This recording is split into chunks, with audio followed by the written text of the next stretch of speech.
Itt tudok főzni, én átoztam ezért. 7-kor fölkeltem, marhát potoltam. Az, hogy egy faszopó geci kurva elment a recsdes ruhajából. Nem érdekel 260 kilométert utazta cigányok. Nehogy vár olyan nyelje, bazd meg, aki nem tud főzni.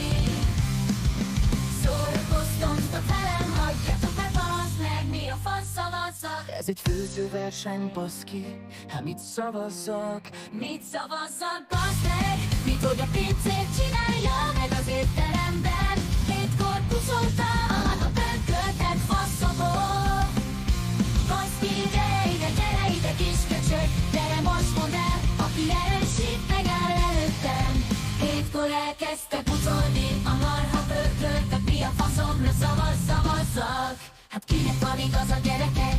Egy versenyén ezért nem aludtam egy 2-3 napot, a mennyasszonyomat is töltem, hogy pucolja a krumplit, érte pucolta a krumplit. A pattani bazd meg, úgyhogy neki családi programja volt, bazd meg. Harangált ide, hogy a verítést kibehozta. Én kölyörögtem, mint a lakóknak, de csitítgass, ki mit érlek.